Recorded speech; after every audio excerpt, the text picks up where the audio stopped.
KPBS On Demand is supported by Paint Care, offering households and businesses in California more than 800 leftover paint drop-off sites for recycling.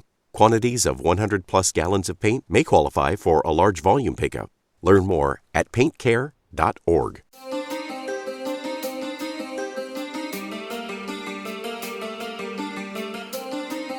Welcome back to another edition of the KPBS Cinema Junkie podcast. I'm Beth Accomando.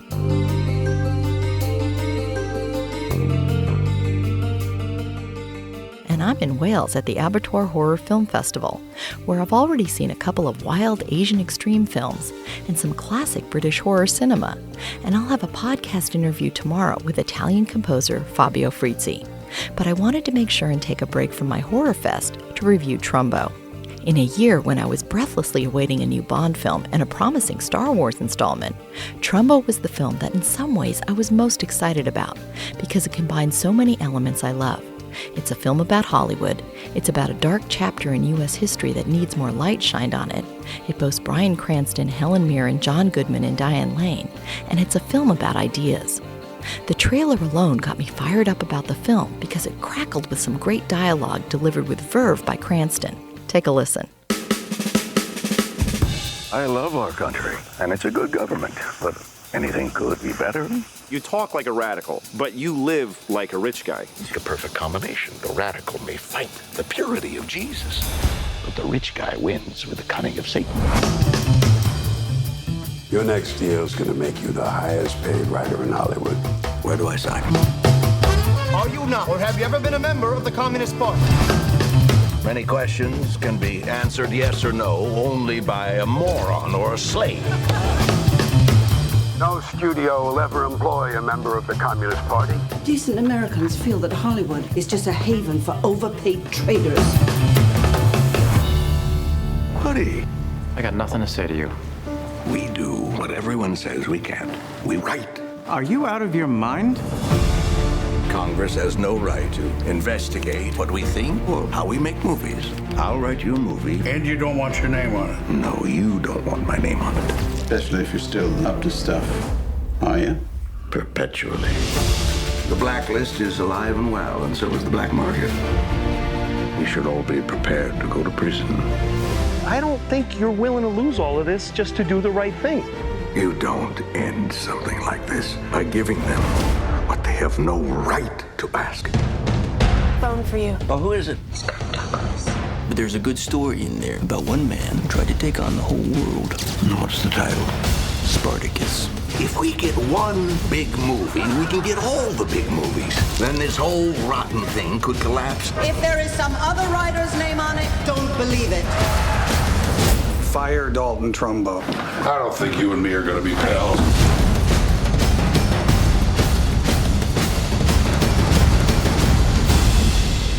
Do you have to say everything like it's going to be chiseled into a rock? I know the Blacklist is a serious topic, but damn it if that trailer wasn't fun because it has such energy and passion, and the film mostly met my expectations. For anyone not familiar with the name Trumbo or the Hollywood Blacklist, here's a quick rundown. In the 1940s, Dalton Trumbo was a highly paid screenwriter in Hollywood. He was also a political activist and a member of the Communist Party in the U.S., and he vocally supported labor unions and civil rights. Then, in 1947, Trumbo, along with many in Hollywood, was subpoenaed to testify before the House Un-American Activities Committee as part of its probe into communist activity in the U.S. But Trumbo and 9 of his colleagues refused to answer questions from Congress regarding their communist ties. They became known as the Hollywood 10 and were blacklisted and prevented from working in Hollywood from 1947 until the early 1960s. Trumbo landed in federal prison and incurred the wrath of anti-communist gossip columnist Hedda Hopper. Drinking alone? Preferably. And what are you up to these days? You know, Hedda, another one of these and I just may tell you. Oh, then I'm buying. Usual. Same again. Yes, Miss Hopper. Oh, come on. I hear the rumors. Show me you're still in the game, fighting in the good fight. Come on, rub my face in it. Whisper a movie you've written in secret. Maybe I've even heard of it. baby you had. But upon release from prison, Trumbo devised a scheme to ghostwrite screenplays in order to survive and support his family. Look, you're a great writer. We make... I don't see it. Mr. King, I'm a screenwriter. If I couldn't write, I'd starve. Trumbo, we can't afford you. Well, how much did you pay for the script of that? Bad Men of Tombstone. $1,200. All right. I'll write you a movie for $1,200 then. And you don't want your name on it? No, you don't want my name on it. He also managed to pen a pair of Oscar-winning screenplays under pseudonyms. And he effectively helped end the Blacklist in the 1960s with the support of actor Kirk Douglas and director Otto Preminger, who each put the screenwriter's real name in the credits of their respective films Spartacus and Exodus. The film Trumbo succeeds primarily because of Bryan Cranston's sharp, riveting performance as the blacklisted writer. Cranston's Trumbo is smart, savagely witty, passionately political, and fiercely protective of his First Amendment rights. He's admirable for his ideals, but fallible as a human being, and that's part of what makes him such a fascinating character. You have no idea what you could lose. Oh, please. My career, and the First Amendment, our country. Am I missing anything? Us. You're losing us. Oh. Since prison, you don't talk or ask. You just snap, bark. I keep waiting for you to start pounding the dinner table with a gavel. So in addition to being a pariah out in the world, I also have the supreme joy of battling insurrection in my own Battling home, insurrection? where these 10 fingers literally clothe and feed and shelter us. This isn't just happening to you. We all hurt. I suspect that the best parts of the film are the scenes taken most directly from Trumbo's real life. The script is strong, and Cranston anchors the film, but director Jay Roach is not particularly innovative in bringing the story to the screen. Roach is best known for his film comedies Meet the Parents and Austin Powers' The Spy Who Shagged Me, which had me a little worried about him tackling a serious topic like the Blacklist.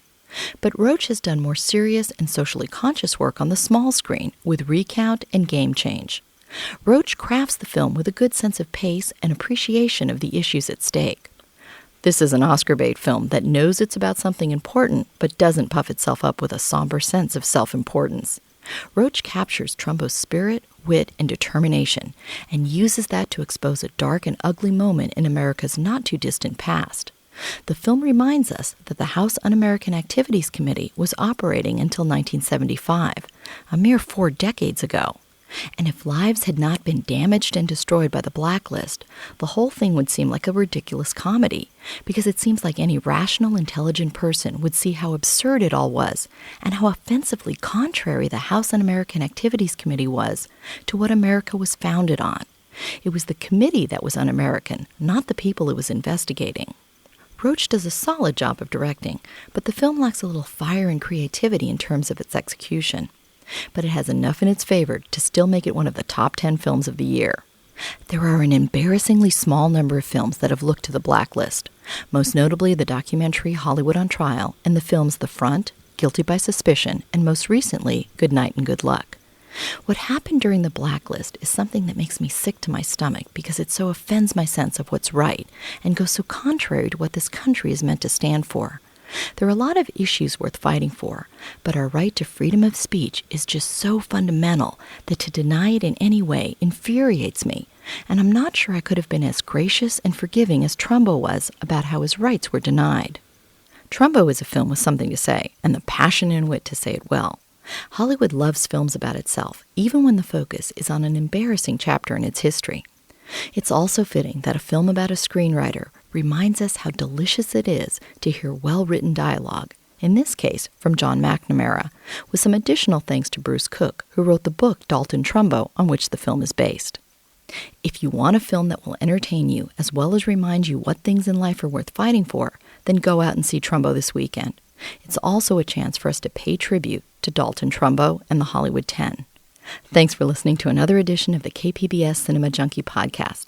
I'll have my interview with Italian composer Fabio Frizzi up on Friday. I spoke to him earlier this week at the Abertoir Horror Film Festival in Wales, where he presented his Fritzi de Fulci concert for an enthusiastic crowd. So till our next Film Fix, I'm Beth Accomando, your resident cinema junkie here in Wales.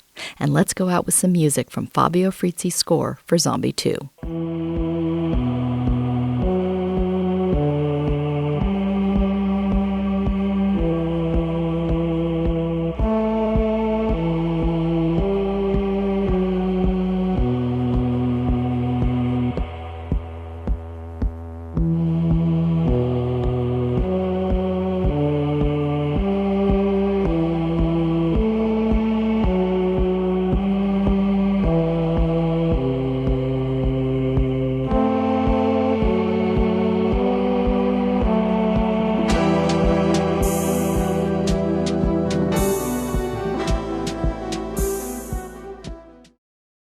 KPBS On Demand is supported by Paint Care, offering households and businesses in California more than 800 leftover paint drop-off sites for recycling. Quantities of 100-plus gallons of paint may qualify for a large volume pickup. Learn more at paintcare.org.